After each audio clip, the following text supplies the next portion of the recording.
Bonjour, bienvenue aujourd'hui, webinaire OneSky. Webinaire sous forme, mon nom est Simon Deschênes. Écoutez, on va commencer ça bientôt. Je suis tout simplement un entrepreneur. Je vais juste me présenter rapidement. J'ai une agence marketing. On est 11 personnes qui travaillons dans l'agence. Et puis, on travaille avec toi, Martin, depuis un bon bout de temps. Je présente Martin Girard de OneSky. Bonjour.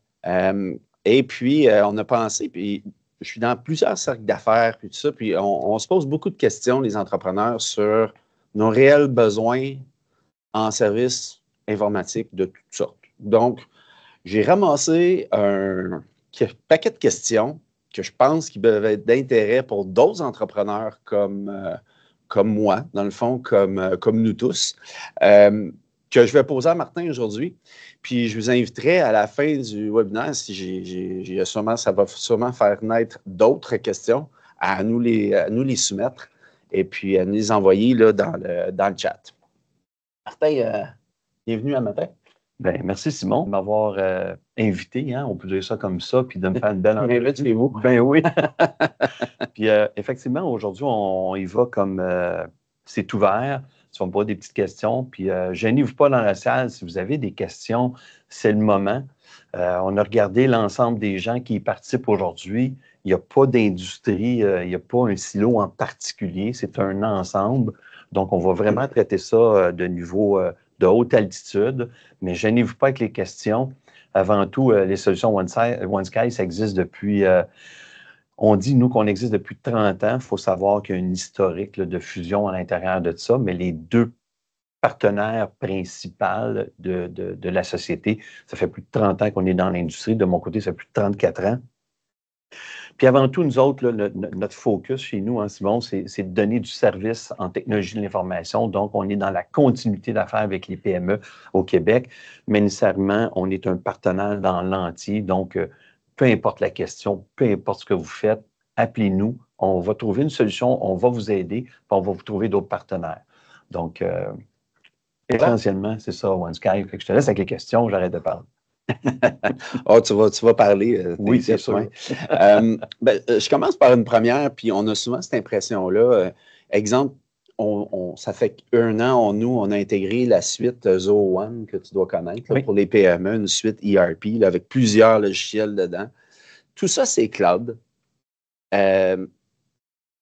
Pourquoi j'aurais besoin de sécurité supplémentaire? Tout est dans le cloud. Est-ce qu'on a besoin de sécurité supplémentaire? Bien, on va le diviser en deux étapes. En fait, pour ce qui est de la portion du logiciel, que ce soit Zoho, que ce soit Office 365, en fait, tous les noms qu'on pourrait nommer, là, eux autres, d'un premier temps, leur zone à eux, elle est sécuritaire. Okay? Donc, ils font tous les efforts nécessaires pour faire en sorte qu'ils ont concocté un endroit où est-ce qu'eux, en tant que société offrant du service, offrant des logiciels, ben c'est sécuritaire, puis ça va continuer tout le temps. Faut pas qu'ils soient en panne, parce qu'ils sont en panne, mais c'est plusieurs personnes à travers le monde qui vont en subir les conséquences. Puis, il y a une question de marketing là-dedans. À un moment donné, tout le monde va se dire, ben, ça, c'est pas bon, ça, c'est bon, puis bon. Sécuritaire. Donc, officiellement, oui, c'est sécuritaire. Maintenant, ça, c'est correct, mais le noyau, c'est celui qu'on vient de discuter. On va connecter d'autres choses alentour de ça. On va souvent avoir, que ce soit des API, que ce soit d'autres petits logiciels qui viennent s'interconnecter pour venir comme feutrer davantage la business, parce que c'est pas vrai que le ERP fait tout à 100%. Il y a peut-être des outils qu'on va venir mettre en collaboration avec tout ça. Et c'est là que souvent que la PME va s'installer dans un endroit, une zone, que ce soit dans Azure, que ce soit dans Amazon, là, je ne veux pas tous les nommer, mais puis là, c'est là qu'il faut déployer un petit peu plus d'efforts au niveau de sécurité, parce que là, il y a toute l'interaction entre ce qu'on possède d'ERP, ce qu'on va installer aussi dans le cloud ou peut-être chez nous en tant que business, société, puis nos ordinateurs. Donc, c'est toute cette portion-là qu'il faut venir sécuriser. Et c'est celle-là que nous, on va traiter avec vous. C'est entre les deux, disons. Oui, c'est toujours entre les deux et vous. OK. Ouais. L'autre chose qu'on se dit souvent, moi le premier, j'ai une petite firme, une petite business, une PE. Des pilotes. Non. Ça vaut rien, puis pas d'argent. Puis... Non, mais pourquoi les hackers s'intéresseraient à moi? Ben, je fais des farces. On dit je suis petit, je ne suis pas gros, je suis très gros, puis ainsi de suite. Allons-y sur le principe que le criminel est assis peu importe où dans le monde, ça n'a pas d'importance. On ne veut pas savoir si c'est un Russe ou un Chinois, plus qu'il y a un criminel. Lui, le criminel, ou elle, je dis lui, là, mais je ne veux pas avoir une étiquette que j'identifie des gens, là, mais cet individu-là va faire de la corrélation d'informations. Donc, si en quelque part, l'hygiène de ton entreprise, on la retrouve dans le dark web pour toutes sortes de raisons, là, on ira plus loin tantôt dans ces raisons-là, ben moi, je suis le criminel, je regarde ça, puis je fais comme Ox, c'est quoi ça?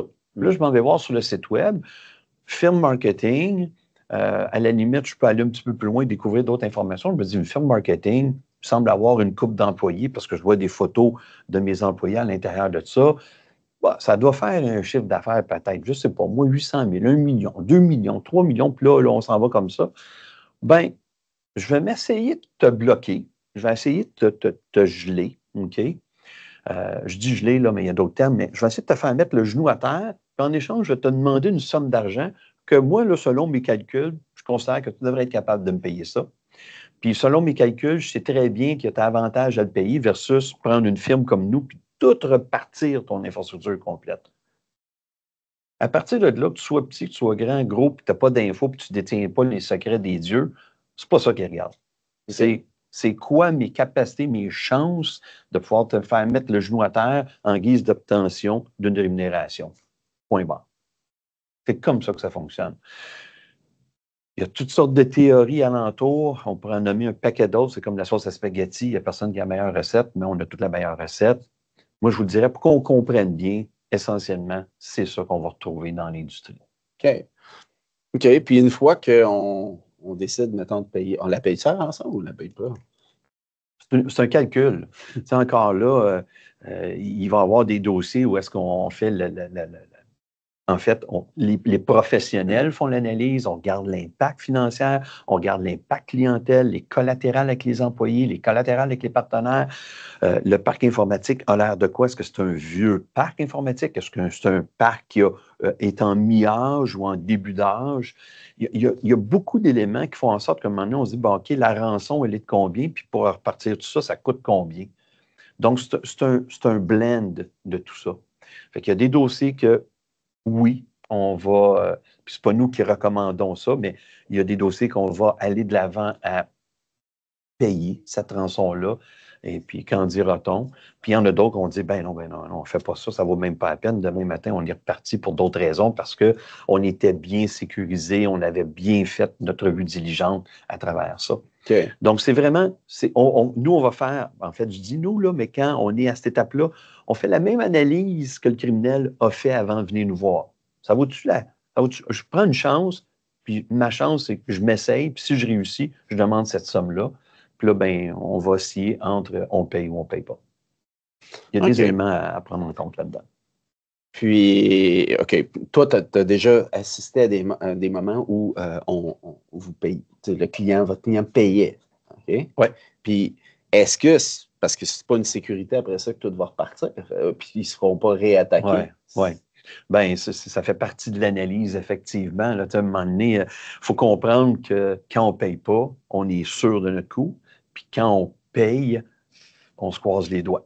On espère. Ou tu payes, puis en plus, tu payes une firme pour distancer les affaires. Puis, oui, exact. Okay. Il y a une nuance importante quand même là-dedans. Là, puis ça, c'est une nuance qui est vraiment one sky. Là, puis je pense que beaucoup de gens pourraient se dire, ben, ça fait du sens. C'est-à-dire que le criminel, c'est des firmes, c'est des sociétés.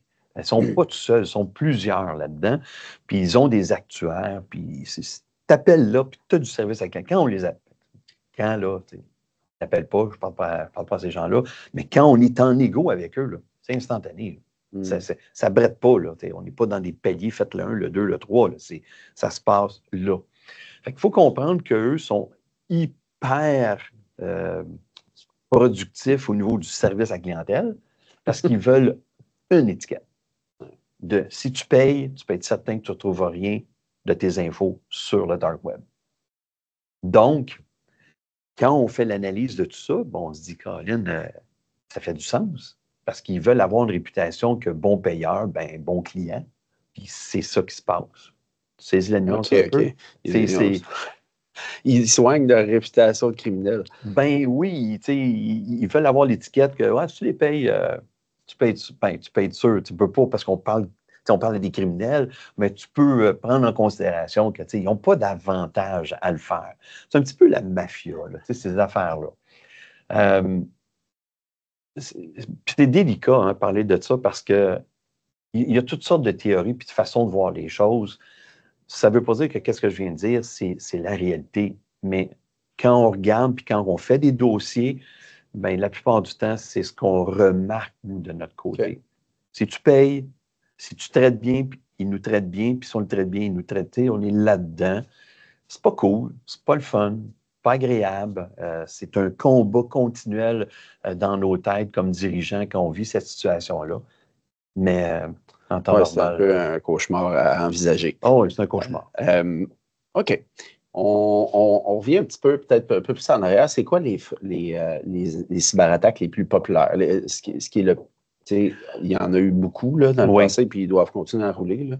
Oui. C'est quoi, qu'est-ce que vous remarquez le plus souvent? Ben, écoute, maintenant, si on y va dans un ensemble, là, il y a quelques années, on disait qu'au Canada, on n'avait pas de cyberattaques. En fait, on en avait peu comparé mondialement parlant, puis que c'est quelque chose qui serait en forte croissance à compter de 2019-2020. Puis, effectivement, c'est ce qui se passe. L'an passé, on avait à peu près là, 53 de cyberattaques à travers le Canada. Puis cette année, dans une rencontre qu'on a eue cette semaine, on est à peu près à 63 %. Donc, il y a une augmentation de cyberattaques. Maintenant, au niveau cyberincident, là, j'y vais avec ce que moi j'entends de quand on fait des interventions. Il semble y avoir une forme de plateau parce que les PME semblent peut-être mieux se prémunir pour se protéger davantage par rapport à une cyberattaque. Donc, dans les deux cas, les cyberattaques sont toujours en augmentation. Puis au niveau de l'attaque elle-même, ça semble suivre un plateau, mais encore là... Ça réussit moins, c'est ça que tu es en train de dire? Ben, ça réussit moins. On pourrait prétendre ça, effectivement. Mais là, c'est rien de scientifique, c'est pas une analyse là, qui vient de grandes études, là, mais c'est ce qu'on entend dans les échos, dans les partenaires. L'attaque la plus... en fait, je vais parler de l'attaque de celle qui fait la plus mal, celle qui définitivement arrête tout. Puis quand on dit arrêter tout, là, il faut comprendre que hier soir, on quitte le bureau, on embarque dans notre véhicule, et puis demain matin, on revient au bureau, il n'y a plus de bâtisse, il n'y a plus rien. Il n'y a plus de porte, il n'y a plus de stationnement, il y a juste la route qui passe en avant. Donc, on appelle ça la double extorsion. Donc, le criminel vient geler l'infrastructure complète, on ne peut plus rien faire, puis là, on demande un échange monétaire par rapport à ça. C'est encore elle là, qui fait c'est elle qui est la plus dommageable, c'est celle-là qu'on voit nécessairement le plus souvent. OK. Ouais. Au niveau des... on subit ça. C'est quoi le premier geste? Oui. Ben, le premier geste à poser avant d'y aller, puis c'est une bonne question, là. Nécessairement, la double extorsion, c'est la demande de rançon. On le disait tantôt. Si on ne paye pas la rançon, bon, on publie le data, c'est-à-dire que le criminel publie l'information qu'il a retrouvée. Puis là, on tombe dans les collatérales des fournisseurs, nécessairement, et aussi, surtout, les employés, parce qu'il est clair qu'ils vont posséder de l'information à cet effet-là. 100% du temps qu'on est en intervention suite à une double extorsion, il est définitif qu'on trouve l'information confidentielle en lien avec les employés. Là, je ne vous parle pas d'un employé qui cause un autre employé. Là, je ne suis pas là-dedans. C'est un passeport d'un employé, passeport de sa conjointe, permis de conduire de sa conjointe. Puis là, vous allez dire, qu'est-ce que ça a à faire sur mon réseau? Bien, il utilise vos installations pour se préparer pour son petit voyage au Club Med. Puis c'est pas anormal. Maintenant, il faut avoir des politiques pour régir ça. Mais on trouve toutes sortes d'infos. Fait que la collatérale de ça, c'est vol d'identité, puis là, ça déboule vite. Donc, c'est ce qui fait le plus... Est-ce que les employés se revirent de bord puis poursuivent l'entreprise? Là, il y a eu la fraude des jardins, par exemple. Là, ils ont eu des poursuites, mais Pour une PME, par exemple, est-ce que tu vois ça? Est-ce que c'est un risque qu'on encourt? Ben, écoute, on n'en fait pas une tonne d'interventions, mais les interventions qu'on a fait pour prendre le mot d'un de nos partenaires internationaux, on n'en fait pas beaucoup, mais quand on a une, c'est toujours comme les plus épeurantes, on va dire ça comme ça. Et dans ce contexte-là, ben, ça touche, oui, beaucoup d'employés. On n'a pas vu ça. Non. On n'a pas vu ça, puis peut-être même que c'est pas venu à nos oreilles non plus, là. OK.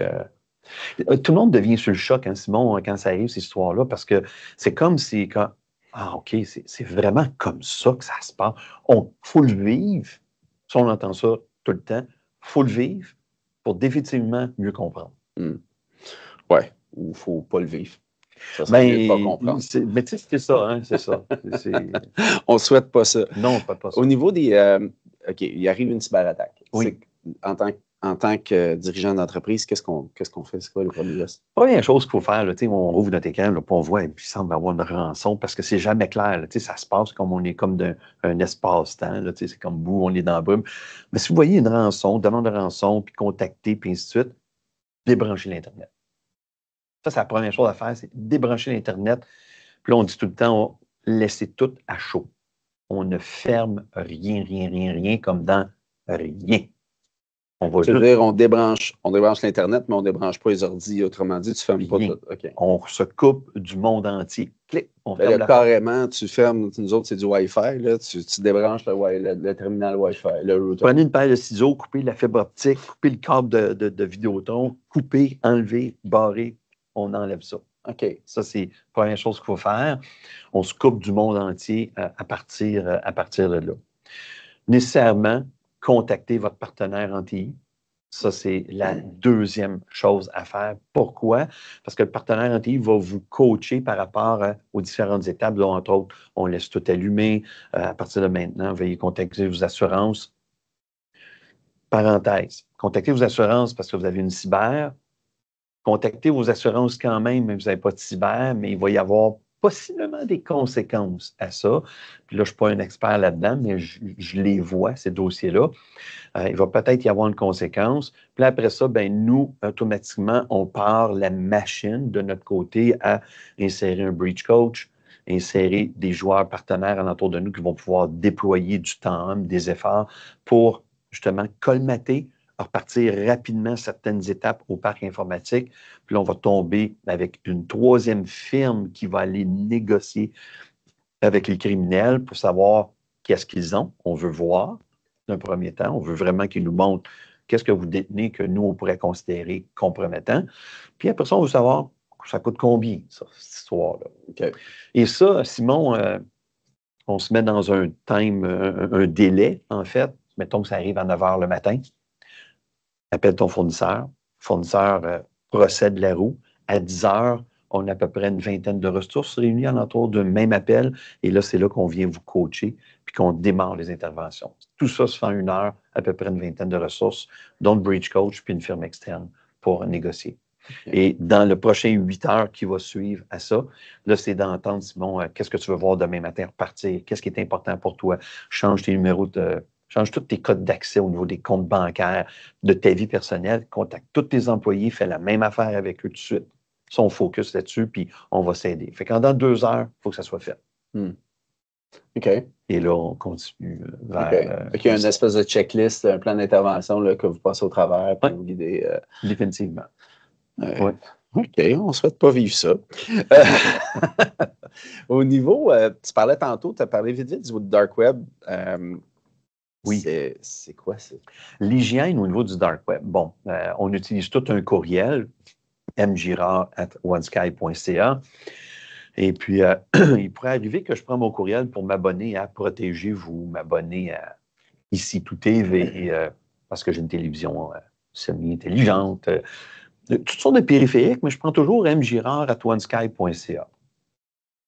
Puis, à un moment donné, je m'abonne en quelque part, peu importe dans quoi, le Reader's Digest, ça existe encore, cette histoire-là.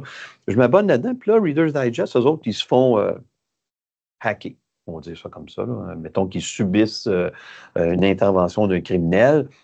Puis là, ben, ils perdent de l'information, hein, nécessairement, mais ils vont voir que moi, je me suis inscrit comme mgirard@onesky.ca. Et là, c'est là que mon hygiène dans le dark web apparaît comme étant négative, au sens que ils découvrent ça. Puis là, le criminel, il se dit, comme onesky.ca, j'ai jamais vu ça, moi. Et là, on part, on collige l'information. Puis là, on va essayer de trouver onesky.ca, c'est où, ça fait quoi. Puis là, ben, après ça, c'est là qu'on va tomber, qu'on pourrait se faire attaquer parce que c'est intéressant comme boîte et ainsi de suite. Donc, quand on parle d'hygiène, puis on tombe dans ces éléments-là, la question qu'on me pose, c'est oui, mais écoute, Martin, je m'abonne comment? Comment je fais ça? Ben, c'est-tu pour la business? Oui. Bon, prends onesky.ca, il n'y a pas de souci. Puis si jamais un jour l'hygiène OneSky apparaît dans le dark web, on va s'aider pour essayer de colmater ou d'aider ou de mieux se préparer par rapport à ce qui pourrait éventuellement arriver. Dans l'autre contexte, si ça n'appartient pas à onesky.ca, ben, prends-toi un Gmail, prends-toi un Hotmail, un Outlook, un Yahoo, un Bing Bing Tang Tang, tous ceux que je ne connais pas, parce qu'il en sort à tous les jours. C'est une joke. Mais c'est à peu près ça qu'il faut faire. Donc, on prend une autre hygiène. Puis, ça va même à...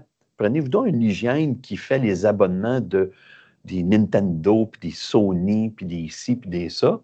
Puis une hygiène qui est peut-être plus... qui vous regarde plus comme vous, personnel, numérique à vous. Puis, il va avoir l'hygiène professionnelle. Donc, peut-être 3 identités numériques différentes. Ça va venir protéger. Fait que le dark web, dans le fond, c'est un lieu où, justement, les hackers qui récupèrent de l'information par des cyberattaques la stockent. Oui, exactement. C'est là qu'ils naviguent, eux autres, ils se promènent à cette hauteur-là. Puis tout ce qui pleut, là, ben, eux autres, c'est gratuit, c'est vite ramassé. Puis là, ben, ils démarrent. Ils démarrent leur recherche. Je t'amène ailleurs.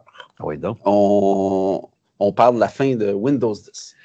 C'est quoi ça? C'est quoi les impacts techniques et financiers pour les entreprises? Bonne question, bonne question. Dans une mise à jour majeure comme celle-là, ça ne sera pas la première dans les 30 années, en fait, dans mes 34 ans, il va en avoir d'autres. Concrètement, ce qui se passe, je la découpe en 3 étapes. La première étape, c'est mon parc informatique, est-ce qu'il est vieux? Étape numéro 3, oui, il est vieux. Donc, automatiquement, quand bien même que Windows, Microsoft, le partenaire, puis le ci, puis le ça, dirait, ben écoute, tu peux t'essayer, ça va peut-être fonctionner. Là, on tombe dans de la performance médiocre. OK? Carrément, là, ça peut prendre 10 minutes d'ouvrir le portable ou le poste, puis là, ben ça marche pas, puis là, puis tu sais, on n'est pas performant. Enlevons le mot performant, là, on n'a pas de gain. C'est nuisible. Donc, monétairement parlant, ce que ça vient dire, c'est que l'étape 3, c'est qu'il faut changer tout. Okay. On change d'ordinateur, on s'en va vraiment vers une nouvelle technologie. L'étape numéro 2, je suis entre les deux. Je ne suis pas nouveau, je ne suis pas vieux, je suis dans ce middle-là. Souvent, les mises à jour... d'âge d'équipement, ça veut dire quoi, ça? Bon, on pourrait se permettre de le dire, là, 3 ans. Là. Entre 3 ans... Oui, 0-3 ans. Là. Ça, c'est dans ta catégorie 2. Ça. Oui, catégorie 2. Okay. On est là-dedans. On est dans le milieu. Puis souvent, les mises à jour majeures connues depuis les 34 dernières années vont fonctionner relativement assez bien dans l'ensemble, à fort pourcentage. Mais ça demeure que ça demande toujours une petite analyse de fond pour mieux saisir qu'est-ce qu'on fait avec cet appareil-là. Hein? Okay. Donc, là aussi, on va aller voir est-ce que c'est un appareil qui est hautement sollicité ou un appareil qui est peu sollicité. Puis là, on fait la jonction entre les deux. Donc, Enter, on fait la mise à jour. Merci, bonjour. Ça a coûté le temps de faire la mise à jour. Ça a coûté le temps de s'assurer que tout fonctionne bien parce que c'est pas vrai que ça va tout fonctionner bien. Il va y avoir des petits redémarrages d'ordinateur, des petites choses comme ça. Mais essentiellement, ça se passe bien. C'est la moyennement moins coûteuse de tout ça. Puis nécessairement, première étape ou la dernière étape, là, en fait, de tout ça, c'est je viens d'acheter un portable, flambant neuf, on le met en Windows 10 pour des raisons de support, continuité d'affaires, des choses comme ça, ben on les passe à Windows 11 tout de suite, puis ça va encore coûter un peu de temps pour le faire, mais moins que l'étape 2 et surtout moins que l'étape numéro 3. Donc, essentiellement, ça se passe bien quand on est dans la zone de fin. Connais-tu? C'est en 2025. Mais... Il y a des gens qui ont réponse dans la salle au mois d'octobre. C'est ça, on me dit au mois d'octobre. Octobre, Je n'étais pas on est un certain. petit peu d'avance. Merci, oui. OK. On le sait d'avance. En ce moment, ceux qui sont dans la zone numéro 3, il faut se préparer maintenant. Pourquoi? C'est financier. Il faut le budgéter. Hein? Si on est une petite société puis il y a juste un poste à Ça, c'est changer. plus de tes terminaux ont plus de 5 ans, c'est ça? On est dans 5 ans d'âge. Oui, Ouais. OK. Ouais. OK. Définitivement. Fait que toi, tu recommandes de changer les terminaux, les appareils à quoi? Tous les 2-3 ans? Selon vos besoins. OK. Ça dépend de la nécessité des opérations. Exactement. C'est vraiment selon vos besoins. On commence à le voir à un moment donné aussi. Là, je pense que Oui. notre parc informatique commence à moins bien performer. Oui. C'est drôle. C'est drôle parce que dans ce contexte-là, j'ai 34 ans, hein, fait que je suis vieux un peu, là, mais au début, c'était nous qui étions plus le porteur de mauvaises nouvelles. Disaient, ton poste il est lent. Puis non, je vais bien, puis tu veux m'en vendre un nouveau, puis tout ça. Aujourd'hui, c'est le contraire qui arrive. C'est qu'on fait une rencontre dans Teams. Sûrement que vous le voyez déjà dans Zoom, dans Google Meet, et ainsi de suite. C'est toujours le même qui a le problème. Et là, on lui pose la question, on dit, donc, tes équipements ont combien d'âge? Et souvent, la réponse, on dit, moi, je vais faire 6-7 ans. Je ne change pas ça souvent, moi. Ouais, ben, viens donc plein de nos meetings parce qu'on t'attend tout le temps. Fait que c'est ça qui se passe concrètement. Puis, sincèrement. Ça en est un des symptômes. Ça en est un des symptômes. Quand vous voyez que vous êtes à remorque de tout le monde, ça se dit, c'est un temps en arrière, c'est compliqué, là. Ben, regardez donc, ça a 5, 6, 7 ans, cette histoire-là, oui. C'est souvent là que ça devient obsolète. C'est ça, c'est plate. Mais... Puis ça va être quoi l'avantage de Windows 11 par rapport à 10? Les avantages. Je vais te répondre professionnellement. Ça évolue. Il va y avoir surtout l'intelligence artificielle d'imbriquer à l'intérieur de tout ça. Puis c'est bâti pour que l'IA puisse prendre vraiment sa place avec le temps. Okay. C'est vraiment la grosse patente. Okay. C'est l'intelligence artificielle. Puis, tu sais, Simon, on va faire un petit surf là-dessus vite. Là. L'intelligence artificielle, c'est pas non, on n'est pas là. On verra, on va y arriver à un moment donné. Oui, je l'ai entendu parler, puis ainsi de suite. Moi, ma prédiction à moi, là, puis je ne veux pas être celui qui dit je suis le seul à l'avoir dit, là, mais c'est ce que de plus foudroyant dans mes 34 ans de carrière, ça va être l'intelligence artificielle. C'est ultra rapide. C'est pas quand ça va arriver, c'est OK, c'est déjà là. Ça fait déjà quelques temps que je l'utilise, puis je ne le savais même pas. C'est déjà établi, c'est déjà dans nos business. Ben, je pense qu'on arrive à la fin. Si vous avez des questions, je ne sais pas s'il y en est sorti quelques-unes. Il restait quelques autres questions à adresser, mais merci Martin. Je pense que c'était clair aussi. J'ai posé des questions de précision aussi sur certains sujets. Je ne sais pas, est-ce qu'il y avait d'autres choses? Il y a des outils qui existent. Puis quand je fais une recommandation, j'aime bien dire en avant-plan, c'est dur pour nous de recommander quelque chose qui vient sécuriser une sécurité. Okay? Parce qu'il y a une question de professionnalisme en arrière de ça, puis une question de dire, bon, on m'a dit que, là. Avant tout, il y a plusieurs choix qui existent dans l'industrie, puis ceux qu'on connaît beaucoup, il y a OnePassword, il y a Keeper. Là, je nomme ceux qui sont près de nous, donc qu'on voit le plus souvent. Nous, on aime bien aller voir s'ils font partie du 14 Eyes ou du Five Eyes.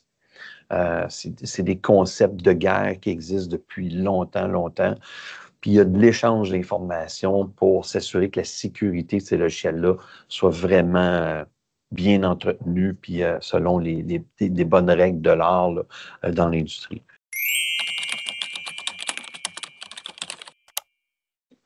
C'est une bonne question. J'aurais tendance, puis je ne l'ai pas fait, mais si je prends mes dernières, peut-être 5 % du chiffre d'affaires. C'est à peu près ça, mettons une règle du pouce. Ah ouais? C'est vraiment, il y a un lien à effectuer avec le chiffre d'affaires définitivement. OK, c'est vraiment ça. Il regarde ta capacité à payer dans le fond. Ouais. Là, j'ai un petit break mental, mais 5 % d'1 million, c'est 50 000. 50 000, 50. Ouais, c'est 5 à 10 %. On est là-dedans. OK.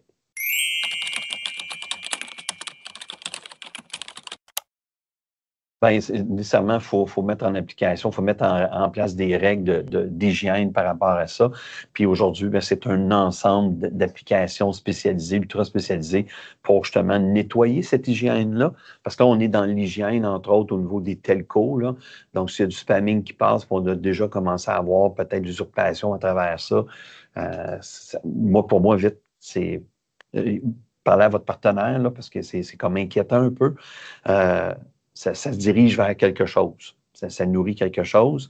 Il existe des outils dans Office 365. Là, si c'est un travail autonome, je dirais Office 365, puis activer tout l'aspect de Security Assessment, puis tout ce qui est des outils de sécurité alentour de tout ça. Ça va venir vous aider. Puis, mais il faut régler la portion spamming, là, définitivement.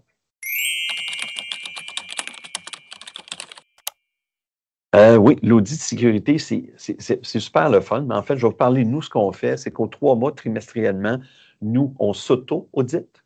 Donc, on audite le client nécessairement, on va le présenter à nos clients aussi, et on demande aux clients d'avoir un audit externe annuel. Et de toute façon, on commence à avoir des boîtes comptables qui commencent à de faire cette demande-là. Est-ce qu'on va l'exiger? Je ne le sais pas, mais c'est la demande on commence à voir ça par les bureaux de professionnels comptables. Donc, nous, sur 3 mois, on s'auto-audite, on veut voir comment nous, on score nous-mêmes, mais on le fait dans un contexte que ce n'est pas un conflit d'intérêt. On veut voir, nous, comment on score. On le présente au client pour dire, regarde, on est bon et on est faible ici. Des fois, ça a un lien avec le client ne veut pas investir pour d'autres raisons. C'est de l'éducation à faire à travers ça, parce qu'à un moment donné, c'est un combat continu, cette histoire-là. Puis après ça, ben, le client, on lui demande de faire un audit annuel.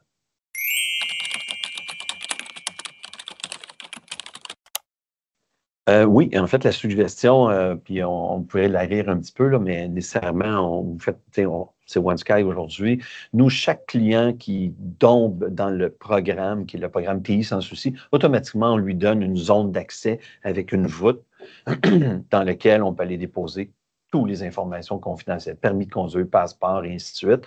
Et on a la pérennité qui est à l'intérieur de ça, qui est en lien avec la loi 25. Donc, il y a tout un process de onboarding, deboarding par rapport à tout ça. Donc, oui, c'est des outils que nous, on met en place, mais il en existe dans le marché. On fait des recherches sur des voûtes qui sont en lien avec la sécurité, l'accès à l'information. Là. Vous allez en trouver quelques-uns.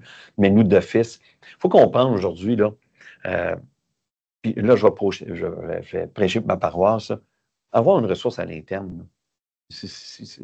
On n'a pas de comptable à l'interne, on n'a pas d'avocat à l'interne. Ça n'existe pas. Puis avoir une ressource en TI, puis penser qu'on peut contrôler tout ça. J'ai une équipe temps plein, j'ai plusieurs logiciels très dispendieux pour gérer tout ça. Aujourd'hui, c'est un service, cette histoire-là. Si on n'y va pas avec l'externe, je vois difficilement comment est-ce qu'une PME peut s'en sortir seule à travers ça, au même titre que pour faire une fin d'année, puis faire les audits comptables ou l'émission d'examen, ces choses-là. Donc, il faut vraiment avoir des externes aujourd'hui. Écoute, merci Martin. Franchement, merci vraiment. C'est éclairant. C'est épeurant aussi. Merci. Donc, à la prochaine. Bonne fin d'année à tout le monde. Bonne fin d'année. On arrive déjà là. Des beaux projets pour 2025. Merci. All right. Bonne journée.